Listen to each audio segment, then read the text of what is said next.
Picking a niche is the same as picking your carton of eggs when you go to the grocery. You just pick your niche. You pick Instagram marketing for small business owners like I did. You pick whatever your niche is. You pick the very specific group of people you're going to help. And if you're just saying, well, I help all people or I help women, those are too broad. If you help all people, that's 8 billion people. If you help just women, that's 4 billion people. That's way too broad. Let's get specific. Let's have an abundance mindset. Like I promise you, there's a billion people on Instagram. I promise you, there's enough people on Instagram in whatever subgroup of people you select, there's enough of them to provide you with a customer base. So pick that group of people, define how you can specifically help them, and that's how you grow.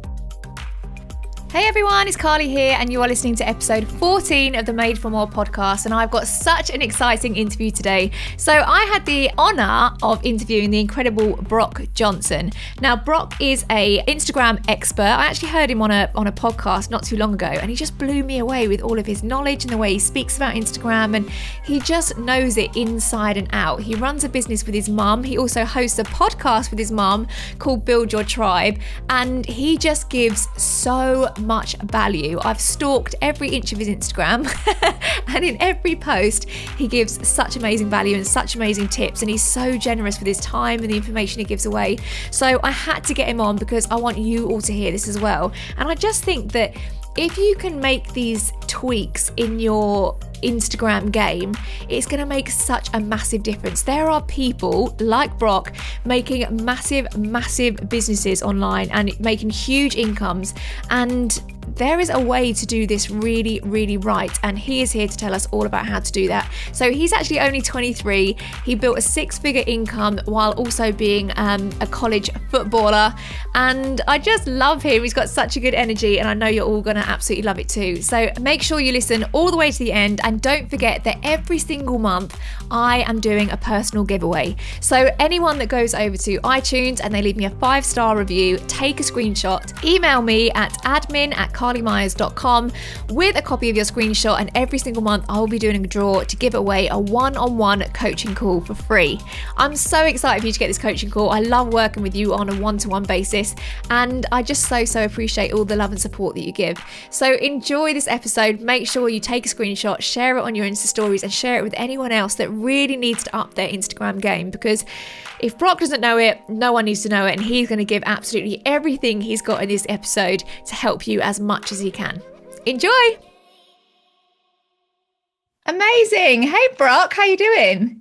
I'm so great. How are you? So good. Where in the world are you right now? I'm in Seattle, Washington. Oh, very nice. Sleepless in Seattle is my favorite film at Christmas. I love it. So I'm so excited to be interviewing you today because I heard you on a podcast not too long ago, actually. And I heard you talking about Instagram. Instagram's totally your thing, isn't it? And I heard you talking about it. And I just realized as soon as I heard you speak that up until that point, I'd been just kind of fanning around a little bit, you know, like I post a product and then I do a bit here. And then if I fancy doing an IGTV, I'd be like, yeah, sod it, I'll do an IGTV. And I realized actually I had no intention. And in terms of building a business with Instagram, I hadn't really linked the two as much as you have. And I know that is your like ultimate business building tool. So yeah, I just had to get you on, and I'm just going to geek out and ask you all of the geeky questions. I'm excited. This is what I geek out about too. So let's do it. Oh, good. Yeah, no, I'm really excited. So for anyone who doesn't know anything about you, tell us a little bit about you and you know, where you come from and how you're here today. Absolutely. I am a 23-year-old Instagram marketer, and I teach other people, small business owners, network marketers, how to grow their brand on Instagram and not just increase their followers or get more likes, but actually how to grow your following with people who will become customers. I got my start really from birth. I was raised in a very entrepreneurial family. My parents both owned businesses, bought and sold them my entire life. So monkey see, monkey do. I very much learned a lot of principles of business and entrepreneurship just growing up in the household that I did. I launched this business, this social media marketing business, my freshman year of college, which was about 4 or 5 years ago now. I've helped thousands of other entrepreneurs grow with some of my online courses, and I've done hundreds of one-on-one coaching sessions. And we have a really fun private Instagram membership club with thousands of members where we teach basically all these same things that I've been talking about. So Instagram is what I geek out on. It's what I'm on for hours a day. And I'm really excited that we have the opportunity to talk about it today. Oh, I love it. I'm so excited as well. And loads of, I told some people that I was talking to you today, and some people follow you anyway, and they were like, oh my God, I'm so excited. So one question that I do want to ask you is actually nothing to do with Instagram, but I'm really pro career driven mum, right? That's something that I'm really like, come on, do it. And whenever I talk about it, I'm always like, it's good for our kids and they grow up watching us. And I just wanted to ask you before we get into the geeky stuff, what was it like for you on the flip side of that, actually growing up with such like a career driven mum? The reason I ask as well is that you and your mum have a podcast together, don't you? Yes, we do. That literally is too much for my heart to handle, because the idea that one day me and my little boy could be on a podcast together is so amazing. So what did you learn from the experience of having her so driven? Yeah, I think that the first time I really even thought about this was maybe a year or two ago when I got asked a similar question on a podcast about what was it like being raised with such a strong female figure and a mom who was on TV, because growing up, she was on infomercials. And so I would turn on the TV sometimes and I would see my mom, or mom would be on live news station or something like that. So I very much grew up with that being normal, with my mom being the CEO, the face of the company, the ideas generator for the companies. That was just what was normal for me. So when I first got asked this question, it almost took me aback, and I was like, wow, this is something that I guess isn't normal for all people, and a lot of people don't get to experience. So it's been really, really cool. And it sounds funny to say I do a podcast with my mom, but actually it was her podcast originally, and one that she did for years. And then she invited me to join as I kind of grew in my own sense and developed my own expertise with Instagram marketing. But she very much led the way for not just me, but my entire family, and for thousands of other entrepreneurs, I should mention. But I feel very blessed to get to, kind of join her and lead or learn from her leading example, and now get to work with her on a lot of these different aspects and a lot of these different business ventures. It's really enjoyable.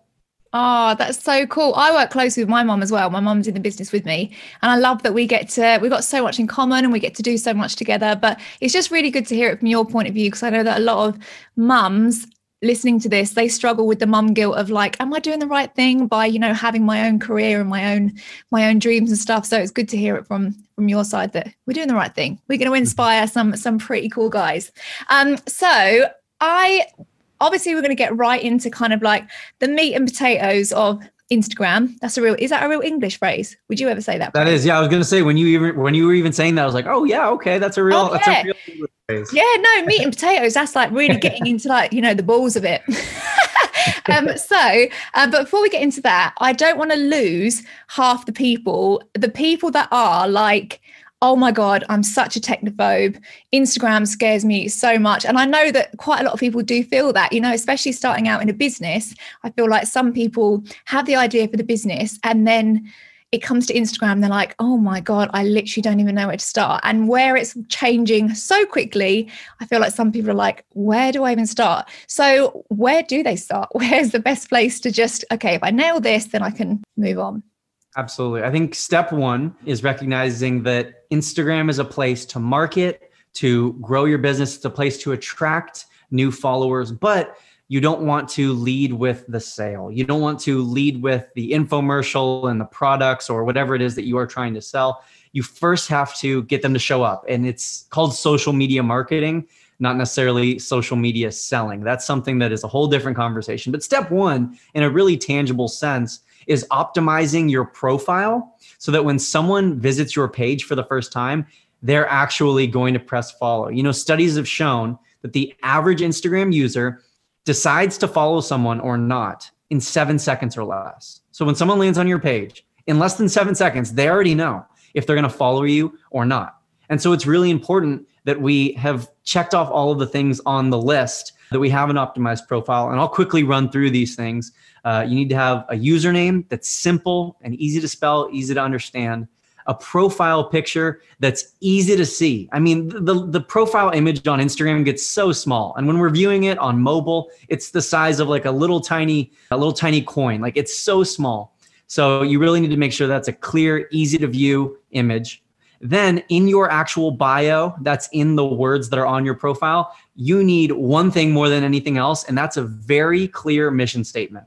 And that should be, who do you serve or help, and how do you serve or help them? So to give you an example, on my Instagram profile, it says, I help small business owners, that's my who, market and grow their business with Instagram stories. So my really specific niche is that entrepreneurs, that small business owners, and helping them grow on Instagram with Instagram stories, helping them grow their business with Instagram stories. So it's important in your bio to have that very clearly defined mission statement and niche. And if you have these different aspects, you're going to be way more successful at converting that random onlooker to actually becoming a follower. So good. So do you think that it's still really important to have a really aesthetically pleasing grid? Like, I feel like back in the day, I don't know if it has changed, but I feel like everyone was so obsessed with like the perfect preset, and that the quotes went in exactly the right squares. And it was really about, what did that look like? I feel like, I don't know if it's just for me, but as I've gone on, it's got just a bit more relaxed. And now it's just like, I just want to add value. Is that right, that it's going that way? You are absolutely spot on. The days of having like a perfectly aesthetically pleasing, vibe-tastic grid where all of the colors and themes look the same and you have this little like checkerboard tile sequence going on, those are gone. And I think the reason for that is that we want authentic. We want real. I mean, it's 2020, it's almost 2021. We want what's real. We don't want people to lie to us. We don't want the Photoshop. We don't want the fake. We want to see the raw, imperfect, real version of you. And we know that like when you land on someone's profile and it looks like it's from a photography book and it's like all perfect tones and the same colors and this pre-planned sequence, that's not real. That's not real life. That's not authentic. So what really matters is exactly what you just said. It's way more important to be producing valuable content and content that serves your audience rather than worrying about the aesthetics of the image or how pretty and how Photoshopped that picture is. What matters way more is the substance behind whatever it is you're posting. Oh, that's so good to know, because I feel like it holds a lot of people back. They kind of think that it has to be perfect, and until they get that, then they can't go forward. And for me, even like when you sometimes do an IGTV or something like that, and it like throws the balance off, the OCD in me is like, no, my grid. Yeah. But yeah, to know that we're all good, we're going in the right direction is amazing. So in terms of photos and stuff, obviously we don't want them to be picture perfect presets and all of that. What really stands out though and makes someone stop the scroll? Yeah, this is a great question. Your goal with every post is to stop the scroll. Your goal is to stop the scroll. I can tell you, brighter is always better. Brighter images get up to 60% more engagement. But a good question that you can ask yourself before posting your next image, before making your next piece of content is, would this post matter to someone who doesn't know me? If it's a picture of you and your cousin out to dinner, or it's a picture of your dogs, or it's a picture of what you ate for dinner that night, or it's a sweaty selfie after a workout, or it's a picture of your kids on their first day of school, those things just don't matter to anyone who if they don't know you. Like, sure, your family members might think that's a really cute picture, or your friends might love that selfie that you just took. But at the end of the day, the post needs to be valuable to people who don't know you. Because that's how you're going to grow. You have to reach the people who don't know you and still serve them, still give them value. So they're like, wait, who is this person? Who is this Carly? Like, let me click on her page. Let me see what she's up to. And then if you have an optimized profile, like we talked about earlier, then they'll actually be converted into a follower. So way more than the actual substance of the photo is, does this content, does this post matter to someone who doesn't even know me? That's so good. I don't think I've ever asked myself that question before I posted. I always think if is this going to inspire someone or, yeah, but it's such a good thing to check in with yourself, isn't it? So Absolutely. Good.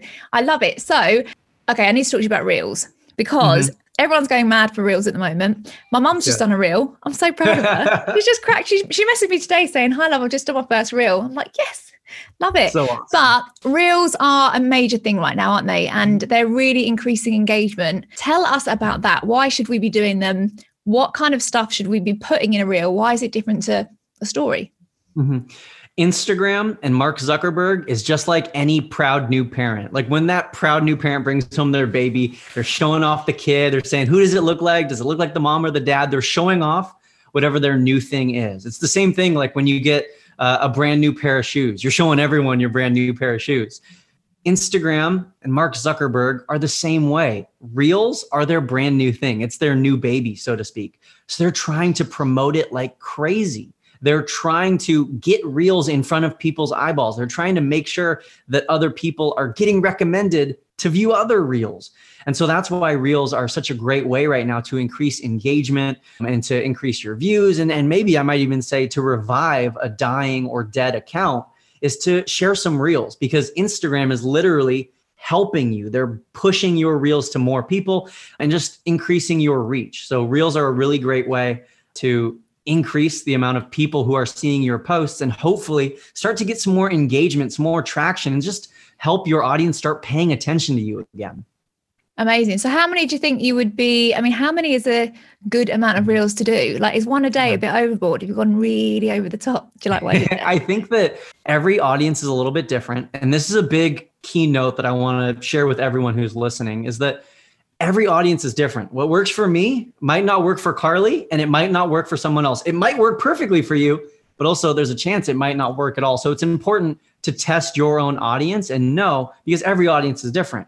I can tell you when I first started on Reels, if I was doing one Reel a day, that was the sweet spot for me. If I tried to do more than one Reel a day, they would start to decrease in engagement. People were like, all right, that's a little bit too much. But then it got to the point where people were asking for more and more Reels. So I was doing 2 a day, and then that got to be too much. So I dialed it back to 1 every other day. So it's important to test and know your audience. I think that if you're doing 1 a day, that's not quite overboard. I think that's probably the maximum for most people, unless, you know, you're super hilarious or you're a great dancer or something like that, or you're just super captivating. Go ahead and do a bunch of Reels every single day. But for most of us, I think the sweet spot is around a Reel a day. And that's right now. Of course, that could change in the near future. But for right now, you know, a Reel a day or maybe 1 every other day seems to be the sweet spot. Okay, amazing. That's good to know. So what kind of content do you think is perfect for a Reel? I think what's great about Reels is they're so short, 15 seconds, or some people can go even up to 30 seconds. It's the perfect amount of time to share some quick tips. You know, share a top 3, a top 5, a top 10. Give us your favorite resources. Let's say you did a Zoom webinar and you learned a bunch of information. Share your biggest lesson learned. Let's say there was a crazy, hilarious, or inspirational or impactful story that happened to you today. Share that in a 15-second version. As business owners, entrepreneurs, network marketers, we all have our own expertise and we all have our own specialties of things that we know quite a bit about. And so that's perfect for Reels, to just share little bite-sized pieces of super valuable information. Yeah, that's so good, because it stays on your grid, doesn't it? So you want the content on there to tell a story or tell something or give value, like you said. So that's a great opportunity to give the value, isn't it? Absolutely. I've since heard you talk about guides. I mean, I feel like I've just got to grips with the Reels. I thought I was down with the kids. I'd done my Reels. I was thinking, oh my God, I've nailed it. I'm at the top of my Insta game. And then I went on your Insta and you started talking about guides. And I was like, for God's sake, what's guides? So tell us what guides are. Yeah, so guides are actually something that's brand new to Instagram. They just released them worldwide. They actually, crazy enough, they first introduced them way back in July, and they only gave it to a select few people. Now they allowed everyone to create guides. And guides can be thought of like this. An Instagram guide is the equivalent of a Pinterest board.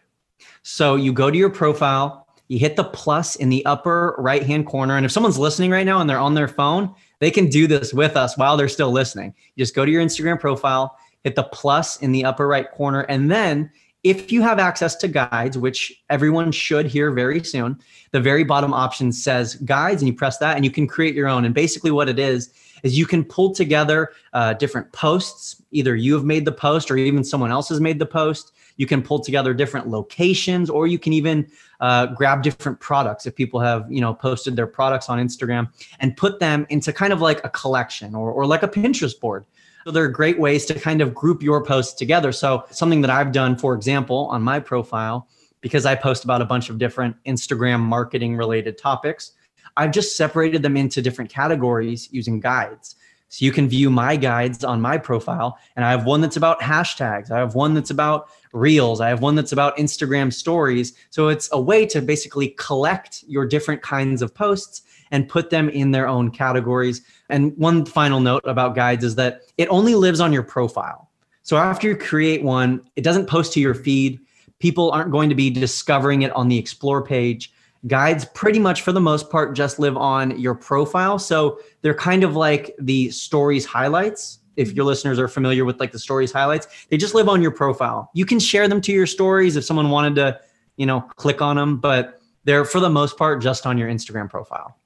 Amazing. So that's actually a really good like shareable tool, isn't it? Like say I could have something on there about my opportunity or something like that. And then if someone was asking me about that, I could say, check out the guide, my opportunity guide on my Insta, and that's got all the information you need. That's pretty cool. I like it. Good work. Yeah, Instagram. absolutely. Instagram's got our back. So I wanted to talk to you about, because you said hashtags and you really use hashtags, don't you? And I'm going to be really honest with you. I haven't really got a clue. I use them. I'm the classic, like if I post something, I'm going to post hashtag entrepreneur, hashtag female boss, like just the worst hashtagger. What's the logic, but not the logic behind it, but what's a really effective way of using hashtags? Yeah. Well, like you said a minute ago, Instagram has our back. And so something that they've changed in the recent few years is that in the past, in order to become a top post within hashtags, you had to really get a lot of likes and you had to really compete with some of those big accounts. And so it was tough for people with 1,000 followers or 10,000 followers to compete with people who have millions of followers, right? They're always going to get more likes. They're always going to get more engagement. Instagram has very much leveled the playing field. And here's what I mean by that. When you look at hashtags, they're separated into two categories. There's the recently updated category, which is just every person who's ever used that hashtag in chronological order. And then there's the top posts. The top posts used to be the posts that got the most engagement using that hashtag. Now it's based off your own account. So Carly, let's say you make a post later today and that post does far better than all of your previous posts, or at least your recent posts. That then would be considered a top post for any of the hashtags that you used. So that right there is a reason now to start using hashtags, is that they're a real way to increase your reach and help more people find your account. I think the kind of two main tips that I can give you around hashtags is, number one, the hashtags that you use, they should not be the big industry hashtags. They should not be the broad ones. Hashtag, like you said, hashtag entrepreneur, hashtag boss babe, hashtag girl boss. These things, they're just too big. They have millions and millions of posts. The likelihood of ever being discovered is so low. And there's so many other people using those hashtags who are also having their best post that day. So it's just really tough to use those big ones. So what I would say is, tip number one, you need to find niche hashtags, specific hashtags that specifically relate to your post, because the algorithm can tell, what is this picture of? What is this post about? And if this post doesn't align with all of the other top posts, then it's probably not going to get included as a top post. So the hashtags need to be specific. They need to be targeted and niched to that specific post in your specific account. And then the second tip is how many hashtags you should be using. And I recommend using 28 hashtags per post, which I know sounds like a lot, and it is a lot, but the more you use, if you can go up to 28, that's going to help you more than if you're using 19 or 10, or if you're using 5. You can use up to 30. So that's why I recommend using 28. You fly right below Instagram's radar and you're still getting the maximum amount of reach possible. Wow. So you don't think then it's good to have a kind of standard group of hashtags that you're like, yes, this is my little thing. Do you say don't do that because it may not be relevant to every single picture? Exactly, Carly. Exactly. Some of them might not be relevant to every single picture. And also, our studies have proven, that's a lot of what we do, is we don't just, we being my mom and I in our teachings, we don't just base our teachings based off what's working for all of our accounts, or what we heard some other YouTubers say, or what we heard some other experts say. A lot of this is really based on data and research and studies that have been conducted with our academies that have thousands of entrepreneurs in them. And our studies have shown that if you're consistently using the same hashtags over and over again, Instagram will stop rewarding you for doing so, because it's kind of seen as like spammy behavior. You're trying to dominate or take over that small group of hashtags. So we recommend varying them. You don't need to have a brand new list of 28 with every single post, but at least a handful of those hashtags should be swapped out every time you make a new post. Oh my God. So would you ever use an outside, you're freaking me out now with these hashtags. It's so interesting though. Would you ever use an outside software or website or something to find them, or you literally just have a little play around yourself? I think that those outside websites, softwares, apps, they're great for coming up with hashtags. A lot of us struggle with like, okay, maybe you're listening right now and you're like, Brock, I can't come up with 28 hashtags that relate to my niche or that relate to my post. So those apps and websites, those are great for helping you come up with the hashtags. But it's important that after they help you come up with those hashtags, that you are still researching them, making sure that they're not too popular, making sure that your content actually would fit in on those hashtags, properly vetting the hashtags that you are getting from these softwares and apps. And is there any benefit to putting them in the comment, or do you put them in the post? Mm-hmm. We asked John Yushai, who is the head of IGTV marketing. So he works at Instagram. We asked him and we said this exact question. We said, should they go in the caption or the comments? Does it make a difference? And he said, listen, it doesn't make a difference. Like if you put it in the caption or in the comment, it's still going to be applied. The hashtags will still count towards your post. Here's the thing though, Carly. A lot of times, I mean, I'm sure you do this too. You write out like a really great caption, right? Like you've had this like awesome story or you've given some tips and it looks so visually unattractive, so gross to put a big list of 28 hashtags at the bottom of your caption. It feels like it's taking away from your post. Mm-hmm. So what we recommend doing is right after you post, right after you upload to Instagram, put your hashtags in that first comment so that they're still applied to the post. They still count, but they're just kind of, tucked away, hidden inside the comments section. Yeah. Yeah, that makes sense. I know what you mean. It is so ugly, isn't it? Especially when they're really cringe hashtags as well. You don't really want anyone to think that. So we talked a little bit about outside platforms and stuff like that. And I, not too long ago, probably a couple of months ago, trying to juggle a baby and a business and everything like that, I thought, brilliant, I'm going to get on Later and I'm going to plan all of my content on Later. And I did 30 days worth of stuff. And then I was so chuffed with myself, literally like I am bossing it. Then I listened to your podcast and you were like, that's not a great idea. And I was like, oh, damn it. Why is that not a great thing to do? Mm-hmm. Instagram wants you to be on their platform. And so the thought is, if you can't be there to make the post, why should they then show your post to a bunch of people? So studies have shown that when you use one of these third-party applications, Later, Evernote, Planoly, Hootsuite, to post your posts for you, Instagram will hurt your account for doing that. So here's what I recommend. Number one, you can use those apps to just remind you at the time of post. You can still plan out all of your content in there. And then at the time of posting, just have it send you a little push notification. Then you can actually do the uploading yourself. That's idea number one. If you absolutely have no time and you need to, devote yourself to other things, because I honor that. And I think that's very important, that like you take the time to be a mom. And there are definitely seasons to life. And there's seasons when things are a lot more important than growing and posting on Instagram. I recognize that. And I think that's absolutely true and honorable. So in that case, what I would recommend doing is using the Creator Suite, which is a new website that Facebook, it's a new feature that Facebook has rolled out. You can just go to Google and search Creator Suite. You log in just like you would for your Instagram or Facebook, and you can plan your posts right there. And this is Facebook's actual version of a scheduling application. So it's another reason for them to not want you to use those other ones, right? They want you to use their own. So if you are going to use a scheduling app, I think you should use Facebook Creator Suite. And it's super easy to use. It'll do the uploading. And so far, from what we've seen, it doesn't really hurt your reach. And it definitely doesn't hurt it as much if you did use one of those outside apps. Oh, good to know. Good to know. Yeah, because I did, after listening to you, I did then change it so that it doesn't automatically post. But it did remind me. But then whenever I posted it over, it still said like pasted from Later. And I was like, they still know. Yeah. They know, they see me. Okay, cool. I'll definitely check out that Creator Suite. That sounds good. So I just want to talk to you about selling, because selling is a huge part of Instagram. Everyone is selling. It really does feel like that. And having been in my business now for 7 years, I really have realized there's a great way to do it and a terrible way to do it. And sometimes doing it in a terrible way really gives your industry or your product such a bad name. Yeah. So how do you think is a great way of doing it? You know, what do you think are the really standout people that aren't being spammy and annoying, but they're making sales? Yeah. I think that the best example of this is some of the top earners in a lot of the network marketing organizations that we have worked with.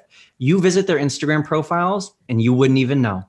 You would not know that they're a part of that organization. You don't see pictures of the product all over their feed. You don't see the organization's name in their bio. Their story isn't just a walking infomercial for the product or whatever company they're a part of. You would hardly know, because what they're focused on is serving rather than selling, especially on the Instagram feed. The Instagram feed, my feed, is 99% serving. I maybe sell 1 out of every 100 posts.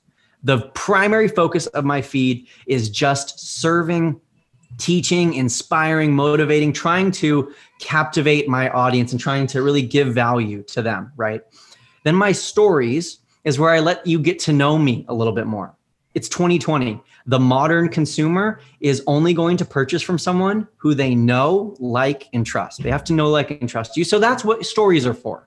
Instagram stories is where they get to know Carly a little bit more. They see the behind the scenes. They're seeing what's your daily life is like. They're seeing all of the products you use, not just the products that are related to your business. They're seeing that you use hair care and skincare and the cleaning products and what you're eating and the supplements. And they're seeing all of that.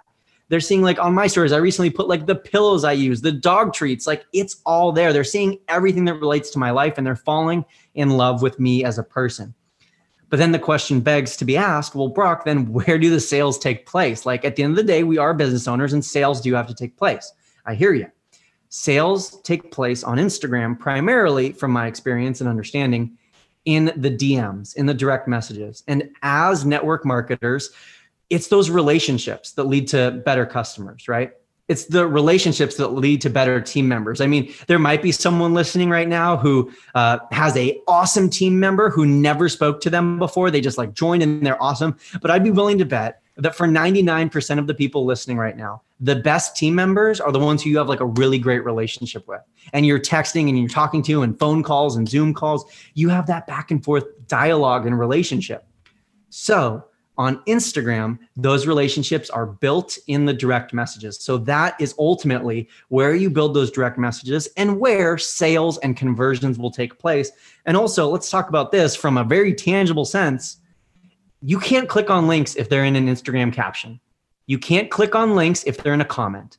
You can maybe swipe up for a link on an Instagram story, but I'll tell you, as someone with more than 10K, those aren't super effective. You can click on a link if it's sent in the direct messages. So if I'm having a conversation with you back and forth, Carly, like we did today, you can send me the link to join this Zoom webinar, this Zoom conversation, and it's a clickable link. So in a very tangible sense, you're going to have way more conversions and way more sales if you are building relationships in the DMs and then sharing those links directly in the direct messages. So true. So true. And I never really think about the fact that, yeah, exactly what you said about share all of your products. I feel like people just literally go in on sharing their own products, but aren't, and trying to be like, oh, I'm just naturally recommending them. But actually they don't recommend any other products. That makes total sense. Oh, I like it. So I just want to ask you then, you've been around the block for a while. You've been on Instagram for a while. What do you think the biggest mistakes people are making online? Like, if they can just avoid these few things, they're going to be off to a good start. I think the biggest one is failing to niche down. You have to pick one specific subject and dedicate yourself to that. I think of it like a tree. You have to first build the trunk. There has to be a big solid trunk before you can branch out in a million different directions. And niche is oftentimes this thing that sounds very mystical and it's out there. And I hear people say to me all the time, help me find my niche. I need to discover my niche. It's not something that's found or discovered. It's not hiding under a rock somewhere. Picking a niche is the same as picking your carton of eggs when you go to the grocery. You just pick your niche. You pick Instagram marketing for small business owners like I did. You pick whatever your niche is. You pick the very specific group of people you're going to help. And if you're just saying, well, I help all people or I help women, those are too broad. If you help all people, that's 8 billion people. If you help just women, that's 4 billion people. That's way too broad. Let's get specific. Let's have an abundance mindset. Like I promise you, there's a billion people on Instagram. I promise you, there's enough people on Instagram in whatever subgroup of people you select. There's enough of them to provide you with a customer base. So pick that group of people, define how you can specifically help them, and that's how you grow. If you're like, hey, I've been trying to grow my Instagram account and figure out some tips. Who should I go to? Oh, I know this guy, Brock. Hey, I'm trying to, get my eczema solved. I'm a woman over 40 and I still have like skin issues. Who should I go to? Oh, go to this girl. Hey, I'm a recovering I'm sober now, 10 years sober, but I'm a mom and I'm kind of struggling through this wellness process. Who should I go to? Oh, go to this girl. When you're known for that one specific thing, you're going to grow a lot faster. And then you can branch out. Then you can talk about all these different interests, but it starts with just picking that niche and then you can grow from there. So good. And I totally get it. It is a scarcity mindset, isn't it? And thinking, will I have enough people though? And will there, is that limiting my market? But like you say, it's actually expanding your market, isn't it? Because you've got people that will just recommend you instantly. Absolutely. Yeah. I love it. Okay. So I've got 3 quick fire questions I'm going to ask you, which I ask all of my people. So the first one is, what does success look like to you? How do you define it? I love this question. Success for me, what success looks like for me is content. Content is something that might sound like a lot of people to like settling. I think that settled and settling are very different. I want my soul to be settled, relaxed, calm, content, not striving, not constantly trying to get more, but just very settled and content. And also that my family is taken care of. That's settled, or that's success for me.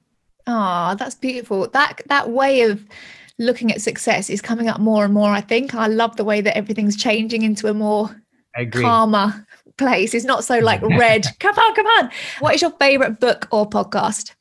Ooh, my favorite book is The Subtle Art of Not Giving an F by, I think it's Mark, I forget his last name, but love that book. I've listened to the audio like 3 times. I have it on my bookshelf back there. It changed my life. Very, very cool. And of course your podcast as well. Build Your Tribe. My podcast. Yeah, Build Your Tribe. Yeah. It's so good. And who is your biggest inspiration? I think my biggest inspiration is myself 10 years from now. And I think I actually got this idea from Matthew McConaughey in an award accepting speech. I think it was Matthew McConaughey. Sorry for miscrediting if it was a different actor. But basically the idea was like, I'm never going to quite be that person. 10 years from now, when I'm 33, my hero, the person I look up to, the person I strive to be more like, is whoever I'm going to be at 43. So I'm constantly looking forward to continue to grow. You can say all the cheesy cliches of 1% better every day or never staying sedentary. But I think that whoever I will be in 10 years from now, that's who I'm looking forward to. And that's who I'm striving to be more like. Oh, so good. I love that outlook. That's amazing. Brock, thank you so much. I've literally loved talking to you. I could talk to you for hours. I'm going to go and stalk your Instagram even more than I already have.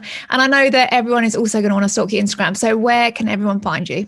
Of course. Well, thank you so much. I've really enjoyed this conversation. My Instagram is Brock11 Johnson. So that 11 is right in the middle. And I'd really appreciate if anyone's listening and they enjoyed this podcast, take a screenshot of it, put it up on your story, tag Carly and I, and we'll be able to talk to you in the DMs and actually form that relationship like we were talking about earlier. Totally. Definitely check him out. He's got so much value to give. Literally every day there's an example of an amazing way to show up online. And I so appreciate how much you're giving, because it inspires me to give more as well. So thank you so much, Brock. I've loved chatting to you, and have a wonderful day. Thank you. Bye. How good was that? I just love his way. He's so like calm and chilled, but just literally knows the Instagram game inside and out. I took so many notes. It's definitely made me I need to up my hashtag game. I need to up my reels game, my guides game. It makes me a little bit antsy, but I just love that, you know, he gives so much content. And the best thing to do, honestly, is to follow him on Instagram and look at all of the reels that he does, because he does like tiny little tutorials in every single one of his posts. And yeah, he just gives so much. So if you loved that, which I'm sure that you did, make sure you take a screenshot, share it on your Instagram stories, tag me at Carly Myers Lifestyle, also tag Brock at Brock11 Johnson, and make sure you share it with everyone that you think will benefit from this. Thank you so much for listening. I can't wait to bring you a next one in a couple of days, and have a wonderful week. Bye guys.